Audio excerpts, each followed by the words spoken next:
Nama saya Liften Nurtavrisi. Saya di sini akan memaparkan materi tentang teks editorial. Apa sih teks editorial itu? Teks editorial adalah kolom khusus berupa opini tim penulis dan penyusun berita untuk menanggapi suatu isu yang sedang terjadi di dalam lingkungan masyarakat. Nah, isu apa saja sih yang dimuat? Meliputi masalah politik, yang kedua yaitu masalah sosial, dan yang ketiga yaitu ada masalah ekonomi. Nah, walau berupa opini atau pendapat, penulisan teks editorial dilengkapi dengan bukti, fakta, dan argumentasi yang logis. Dengan begitu, apa yang disampaikan mampu menambahkan wawasan dan dampak bagi pembaca. Nah, teks editorial umumnya itu ada di sebuah koran, majalah, atau media online. Dalam beberapa koran atau media, teks editorial disebut sebagai tajuk rencana. Nah, selanjutnya yaitu ada manfaat teks editorial. Yang pertama yaitu memberikan informasi kepada pembaca. Yang kedua, bermanfaat untuk merangsang pemikiran pembaca. Dan yang ketiga yaitu terkadang mampu menggerakkan pembaca untuk bertindak. Seperti itu. Selanjutnya yaitu ada fungsi teks editorial. Nah, apa sih fungsi teks editorial, teman-teman? Apakah ada yang tahu? Fungsi teks editorial umumnya itu menjelaskan berita dan akibatnya pada masyarakat, memberi latar belakang dari kaitan berita tersebut dengan kenyataan sosial dan faktor yang memengaruhi lebih menyeluruh. Terkadang ada analisis kondisi yang berfungsi untuk mempersiapkan masyarakat akan kemungkinan yang akan terjadi. Selanjutnya yaitu ada ciri-ciri teks editorial. Apa saja sih ciri-ciri teks editorial? Yang pertama yaitu ada topik tulisan teks editorial selalu sangat hangat, dalam arti sedang berkembang dan dibicarakan secara luas oleh masyarakat. Yang kedua yaitu bersifat aktual dan faktual. Yang ketiga yaitu bersifat sistematis dan logis. Yang keempat yaitu merupakan sebuah opini atau pendapat yang bersifat argumentatif. Yang kelima yaitu teks editorial menarik untuk dibaca karena ditulis dengan menggunakan kalimat yang singkat, padat, dan jelas. Selanjutnya yaitu ada struktur teks editorial. Yang pertama yaitu ada pernyataan pendapat atau juga yang disebut dengan tesis. Pasti kalian sudah tahu tesis itu apa. Nah, bagian ini yang berisi sudut pandang penulis tentang masalah yang dibahas. Biasanya berisi sebuah teori yang akan diperkuat oleh argumen. Selanjutnya yaitu ada argumen, merupakan alasan atau bukti yang digunakan guna memperkuat pernyataan dalam tesis. Jadi dikuat untuk pernyataan dalam tesis tersebut. Nah, argumentasi ini diberikan dapat berupa pernyataan umum atau data hasil penelitian, pernyataan para ahli maupun fakta-fakta yang berdasarkan referensi yang bisa dipercaya. Nah, seperti itu. Lalu yang terakhir yaitu ada penegasan ulang pendapat. Nah, di bagian ini berisi penegasan ulang pendapat yang didukung oleh fakta di bagian argumentasi guna memperkuat atau menegaskan. Nah, penegasan ulang berada di bagian akhir teks. Seperti itu, teman-teman. Apakah ada yang sudah paham? Mari kita lanjutkan. Ya, selanjutnya yaitu ada kaidah kebahasaan teks editorial. Nah, apa saja sih? Yang pertama yaitu ada adverbia, yaitu ditujukan supaya membaca meyakini teks yang dibahas dengan menegaskan menggunakan kata keterangan. Adverbia frekuentatif, kata yang umumnya digunakan yaitu selalu, biasanya, sering, kadang-kadang, sebagian besar, waktu, jarang, dan sebagainya. Seperti itu. Yang kedua yaitu ada konjungsi, yaitu kata penghubung pada teks. Contohnya yaitu bahkan. Lalu yang ketiga ada verba material, yaitu verba yang menjelaskan perbuatan fisik atau peristiwa. Yang keempat yaitu ada verba relasional, yaitu menerangkan hubungan intensitas seperti pengertian A adalah B, dan milik seperti mengandung pengertian A mempunyai B, seperti itu. Selanjutnya yaitu ada verba mental, yaitu verba yang menerangkan persepsi, misalnya melihat, merasa, seperti itu.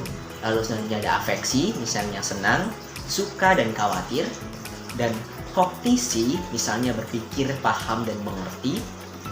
Nah, pada verba mental terdapat partisipan pengindra atau yang disebut dengan sensor dan fenomena, seperti itu. Ya, selanjutnya kita akan menganalisis contoh teks editorial. Di sini ya contoh teksnya. Nah, ini merupakan contoh teks editorial. Apa saja sih? Mana yang merupakan pernyataan pendapat atau tesis, mana yang merupakan argumentasi, dan mana yang merupakan penegasan ulang. Nah, pertama kita akan menganalisis ya.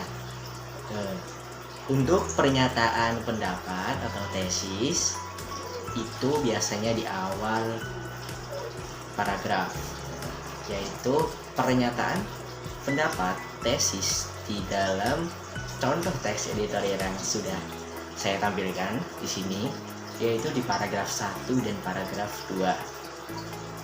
Lalu ada argumentasi. Nah, argumentasi ini terletak pada paragraf 3, 4, dan paragraf 5. Lalu ada penegasan ulang. Nah, penegasan ulang ini terletak pada paragraf 6 atau paragraf terakhir, karena penegasan ulang terletak di bagian akhir teks editorial. Nah, seperti itulah contoh teks editorial yang saya tampilkan, dan analisisnya seperti apa sudah saya sampaikan.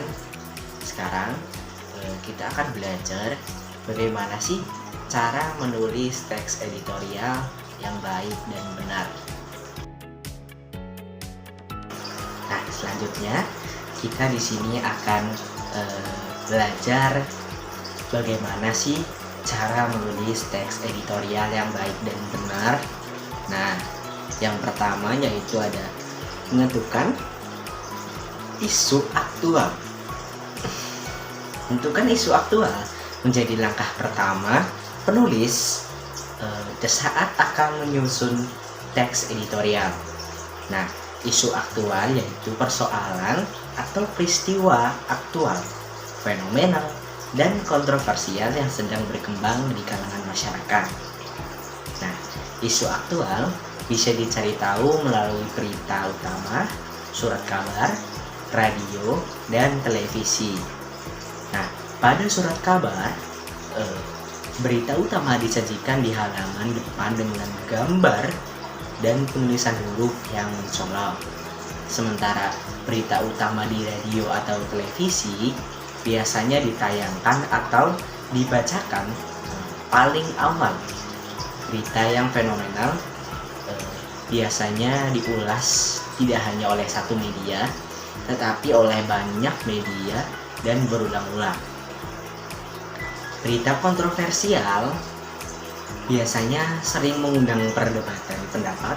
Perbedaan pendapat ini dapat menimbulkan polemik atau perdebatan yang ditandai munculnya opini, diskusi, debat, ataupun konferensi. Nah, berdasarkan hasil pengamatan tersebut, penulis bisa menentukan isu aktual sebagai permasalahan yang akan ditulis dalam teks editorial. Nah, langkah selanjutnya yaitu ada menyusun argumentasi. Dalam teks editorial terdapat argumentasi seperti yang saya sampaikan. Setelah menentukan isu aktual, langkah berikutnya adalah menyusun argumentasi atau pendapat terhadap isu aktual tersebut. Nah, untuk menyampaikan pendapat, penulis harus mempunyai data yang cukup berkaitan dengan isu tersebut. Untuk mendapatkan data, penulis bisa melakukan berbagai strategi seperti wawancara dengan tokoh kompeten atau mengecek dari berbagai sumber. Argumentasi yang ditulis tersebut bisa berisi penilaian, kritik, prediksi, harapan, dan saran, seperti itu. Selanjutnya yaitu menulis teks editorial. Nah, langkah terakhir, gabungkan dan tuangkan semua hasil kerja, mulai menemukan isu aktual, fenomenal, dan kontroversial dengan argumentasi dan simpulan berita, saran ke dalam tulisan teks editorial. Nah, berikut ini tahap-tahap menulis teks editorial agar kalian juga lebih fokus. Yang pertama yaitu bacalah 2-3 teks berita dari berbagai sumber yang berbeda. Lalu yang kedua yaitu datalah isu-isu utamanya dan rumuskan menjadi pernyataan umum. Nah, yang ketiga, telusuri data-data pendukung atas pernyataan umum yang telah dirumuskan. Nah, data pendukung tersebut bisa bersumber dari 2 statistik, buku, majalah, koran, jurnal, dan lainnya. Selanjutnya ada buatlah perincian data tersebut dan analisis menjadi sebuah argumen. Yang kelima yaitu buatlah saran atau rekomendasi untuk memberikan solusi atas isu-isu yang berkembang. Lalu yang terakhir, tulislah semua hal-hal di atas dalam sebuah teks editorial dengan panjang tulisan 8-10 paragraf. Nah, seperti itu bagaimana cara menulis yang baik dan benar. Apakah teman-teman sudah mengerti? Apakah kalian sudah mengerti? Oke, kalau kalian sudah mengerti, sudah ya, saya tutup materi kali ini. Mohon maaf bila ada kata-kata yang sulit dicerna atau yang kalian tidak mengerti, mohon maafkan. Terima kasih untuk teman-teman yang sudah mendengarkan. Saya tutup. Wassalamualaikum warahmatullahi wabarakatuh.